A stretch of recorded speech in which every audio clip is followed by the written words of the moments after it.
अपनी विरासत का नहीं पता। मैंने याद आ गया विरासत की गल करते हैं कि 2018 की गल है, मैं उदों कैम्ब्रिज यूनिवर्सिटी बेसिक साइंटिस्ट काम करता सीगा ते एक दिन सवेर वेले मैं अपने सुभाव मुताबक सवेरे सैर करदे रनिंग कर रहा सी कैम्ब्रिज दी सड़कों के उत्ते। अग्गों एक गोरा आया, बजुर्ग, उहदी उम्र अंदाजन मेरा ख्याल 90 साल के किते अगड़ पिछड़, तो वह दूरों ही मैनू देख के बड़ी सोहनी उन्हें समाइल दत्ती ते मेरे को लंघिया, बड़ा ही सत्कार दे के झुक के मेरे को लंघ गया। तो जो मेरे को लंघिया मैं पिछा मुड़ के देखा, मैं कहा शायद मैनू जानता हो तो रुकूगा। वो बजुर्ग ने कुछ नहीं देखा तो गाहां लंघ तुरिया। मैं बड़ा हैरान भी यार ये बंदा बड़ा सत्कार दे के लंघिया तो है कौन सी। नैक्सट डे फिर वही भाना वरतिया, वो बजुर्ग गोरा फिर आया तो उन्हें मैनू उस थान से असीं मिले वो अगे पिछे, तो उन्हें फिर उदा ही बड़ी मिठी समाइल तो बड़ा झुक के लंघिया। ये काम 3-4 दिन चलता रहा। उदों बाद संडे आ गया तो मैं उस दिन की किया, मैं फिर जो वो बजुर्ग सामने भज्या आ रहा ਸੀ ना, मैं वो सामने आए करके खड़ गया। मैं कि अज इन रोक ही लईए भरा, तू इन्ना प्यार सत्कार दिंदा, नमस्कार करके जाना, तो ये कहानी है कि मैं तेनू पछाण नहीं पा रहा, 4-5 दिन हो गए तो तू कौन है, तो अपना की साडा कोई संबंध है, साडी कोई जान पहचान है। मैं हाथ करके खड़ गया, उन्हें आके अपने हाथ मेरे जोर दी मारे, कहंदा चीयर्स, बड़ा खुश। तो मैं कहा sir if you have some time I want to sit with you. So कहंदा I am free, totally free. जिवें डॉक्टर कंग बोलते हैं ना, आवाज़ वांगू, ये भी उत्थे पढ़े ने, इन्हां दी आवाज़ बड़ा ठरम्मा ते सहज जिहा इदां दी आवाज़, टोटली फ्री। असीं वो कैमरे दी सड़कों ते बगीचे साइड ते बैठ के, मैं तुहानूं गल दसणी चाहुंदा, बड़ियां लंबियां गल्लां कीतियां, मैनूं समा नहीं मिल रहा, मैं उहदे उत्ते भावें एक छोटा किताबचा ही लिख देवां, बड़ा कुछ मैनूं तो सीखण नूं मिलिया, पर मैं सिर्फ एक गल तुहाडे नाल साझी करनी है। पहला सवाल मैं किया, मैं कहा सर तुसीं मैनूं रोज़ सल्यूट करके सलाम करके लंघदे हो, कारण की है? I don't salute you, I salute your turban. I have read the history of turban. I have great salute for Guru Gobind Singh, turban of गुरु गोबिंद सिंह। कमाल दी कई गल्लां होईयां। दूजा सवाल, मैं क्या सर मैं कैम्ब्रिज में पढ़ाउणा 3 महीने हो गए मैंने इत्थे काम करदे, मैं आई एम हाईली इंप्रैसड।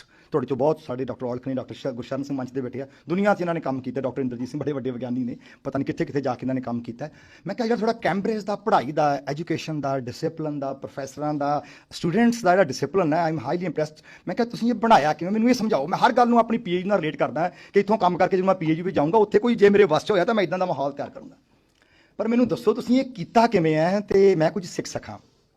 मेरा सवाल करन दी देर सी प्यार वालिओ, मैनूं वो वक्त नहीं भुलदा, अज तक नहीं भुलदा। मेरी जिंदगी का बहुत अहम समा है।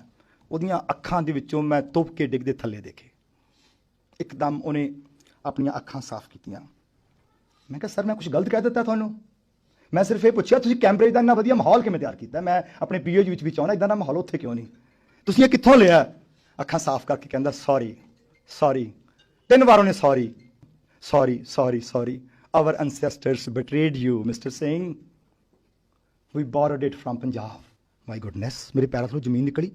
मेरे चेहरे तो मेरी जुबान नहीं चल रही थी, पर मेरे चेहरे पे सवाल सन, who borrowed, when borrowed, how borrowed।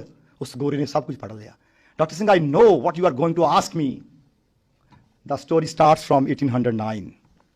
Sir Metcalfe was at Amritsar to sign the first treaty with Maharaja Ranjit Singh. उन्हें अपनी गाथा अंग्रेजी भी सुनाई। मैं तुहानूं उठा करके सुणाउणा, ਉਹਦੀ अपनी जबान 'ਚ गल सोहनी कही जाती है। कहंदा गल 1809 की है। मैटकैल्फ अमृतसर उतरिया, अमृतसर पहुंचिया रणजीत सिंह नाल एक संधि करने वास्ते, पहली संधि ब्रिटेन ते इंडिया, ब्रिटेन ते पंजाब दी। इंडिया तो उस वेले एक वखरा देश सी ना, पंजाब एक वखरा देश सी। कहंदे उस संधि दे विच लगभग 7 दिन अमृतसर रहा ते कुछ दिन उन्हें लाहौर भी बतीत कीते।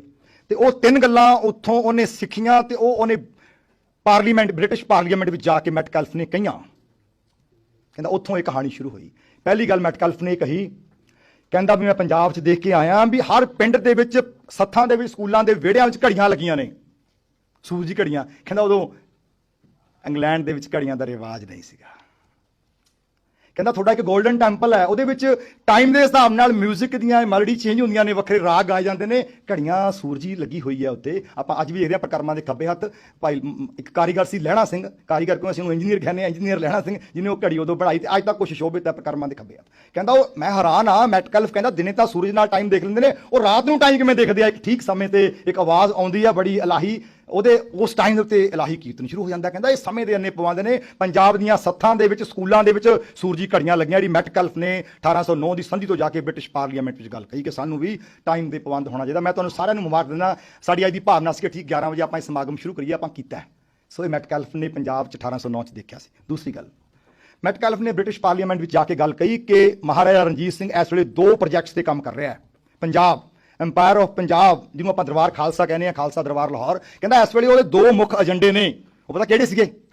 1809 ਦੇ ਵਿੱਚ ਮਹਾਰਾਜਾ ਰਣਜੀਤ ਸਿੰਘ ਨੇ ਆਪਣੇ ਕੈਬਨਿਟ 'ਚ ਮਤਾ ਪਾਸ ਕੀਤਾ ਸੀ ਉਹ ਸੰਧੀ ਤੋਂ ਕੁਝ ਸਮਾਂ ਪਹਿਲਾਂ ਕਿ ਅਸੀਂ ਪੰਜਾਬ ਦੇ ਹਰ ਨਾਗਰਿਕ ਨੂੰ ਪੜ੍ਹਾ ਦੇਣਾ ਹੈ, ਹਰ ਮਾਂ, ਹਰ ਪਿਓ, ਹਰ ਬੱਚਾ, ਹਰ ਨਾਗਰਿਕ ਤੱਕ ਵਿੱਦਿਆ ਲੈ ਕੇ ਜਾਣੀ ਹੈ।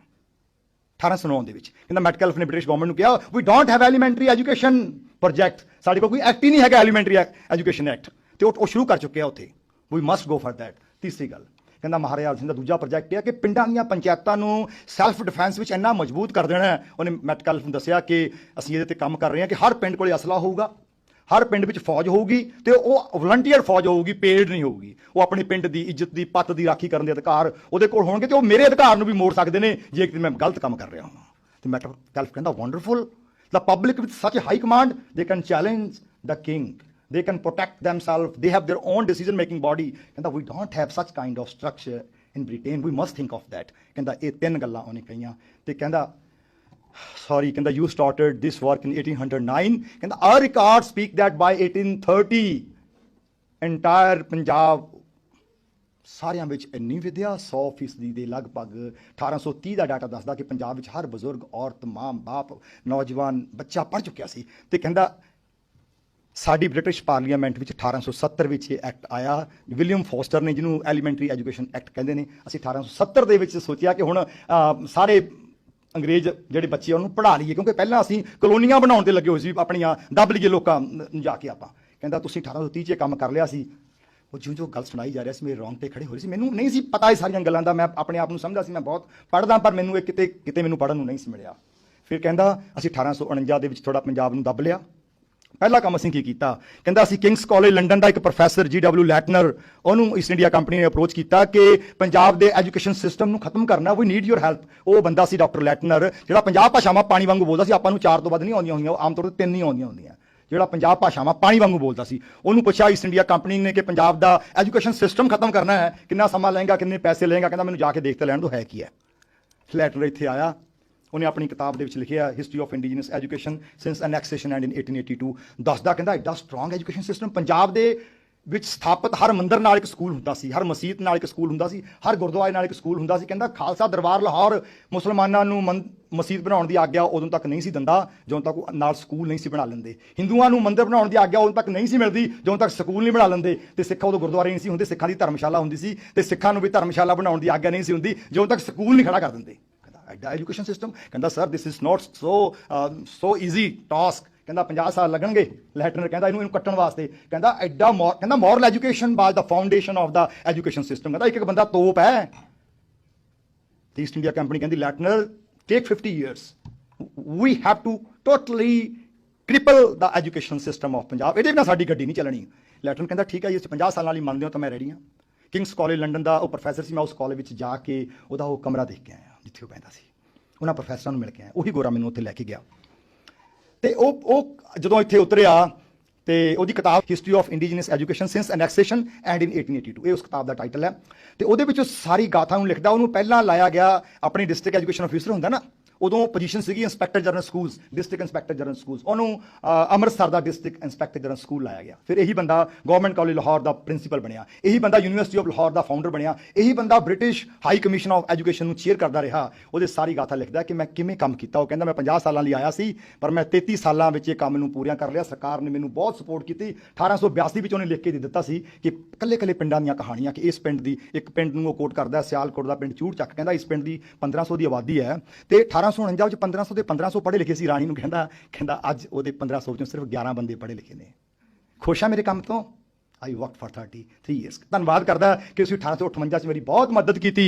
ਜਦੋਂ ਮੈਂ ਤੁਹਾਨੂੰ ਕਿਹਾ ਸੀਗਾ ਪੰਜਾਬ ਦੇ ਘਰ ਘਰ ਵਿੱਚੋਂ ਮੈਨੂੰ ਫੌਜ ਚਾਹੀਦੀ ਹੈ, ਕਾਹਦੇ ਵਾਸਤੇ? ਇੱਕ ਡਾਕੂਮੈਂਟ ਹੈ ਜਿਹੜਾ ਬ੍ਰਿਟਿਸ਼ ਗਵਰਨਮੈਂਟ ਦਾ ਇੱਕ ਆਰਡਰ ਹੋਇਆ ਸੀ ਕਿ ਪੰਜਾਬੀਆਂ ਦੇ ਘਰਾਂ ਦੇ ਵਿੱਚ ਅਸਲਾ ਆ, ਬੰਦੂਕਾਂ ਨੇ, ਗੰਡਾਸੇ ਨੇ, ਕਿਰਪਾਨਾਂ ਨੇ, ਸਰਕਾਰ ਨੂੰ ਜਮ੍ਹਾਂ ਕਰਾ ਦਿਓ। ਸਰਕਾਰ ਪ੍ਰਤੀ ਸ਼ਸਤਰ 3 ਆਨੇ ਦਊਗੀ ਤੇ ਜਿਨ੍ਹਾਂ ਦੇ ਘਰਾਂ 'ਚ ਕੈਦੇ ਨੇ ਪ੍ਰਤੀ ਕੈਦਾ 6 ਆਨਾ ਦਊਗੀ, ਜਮ੍ਹਾਂ ਕਰਾ ਦਿਓ। ਕੈਦੇ ਦਾ ਮੁੱਲ 6 ਆਨੇ। ਉਹਨੇ ਧੰਨਵਾਦ ਕੀਤਾ, ਤੁਸੀਂ ਮੇਰੀ ਹੈਲਪ ਕੀਤੀ। ਕਹਿੰਦਾ ਪੰਜਾਬ ਦੇ ਇੱਕ ਪਿੰਡ ਦਾ ਇੱਕ ਘਰ ਦੀ ਤਲਾਸ਼ੀ ਲੈ ਕੇ ਉਹ ਕੈਦੇ ਇਕੱਠੇ ਕੀਤੇ ਗਏ ਤੇ ਸਾੜ ਦਿੱਤੇ ਗਏ। ਮੈਂ ਬੜੀ ਤੀਬਰਤਾ ਨਾਲ, ਬੜੀ ਜਿਗਿਆਸਾ ਨਾਲ ਉਹਨੂੰ ਸੁਣ ਰਿਹਾ ਸੀ। ਮੈਨੂੰ ਯਾਦ ਆ ਮੇਰੇ ਮੱਥੇ ਤੇ ਤਰੇੜੀਆਂ ਆ ਰਹੀਆਂ ਸਨ ਜਦੋਂ ਮੈਨੂੰ ਸਭ ਕੁਝ ਸੁਣਾ ਰਿਹਾ ਸੀ। ਮੈਂ ਸਵਾਲ ਕੀਤਾ, ਮੈਂ ਕਿਹਾ ਸਰ ਉਹਨਾਂ ਕੈਦਿਆਂ ਵਿੱਚ ਇਹੋ ਜਿਹਾ ਕੀ ਸੀ ਕਿ ਤੁਹਾਨੂੰ ਉਹਦਾ ਮੁੱਲ 6 ਆਨੇ ਰੱਖਣਾ ਪੈ ਗਿਆ? ਕਹਿੰਦਾ doctor Singh, those primers were based on your Guru Granth Sahib. The vocabulary was from Shri Guru Granth Sahib. those primers for attaching each and every children, whether in the Muslim schools, Sikh schools, Hindu schools, to Guru Granth Sahib, because Guru Granth Sahib is a source of positivity.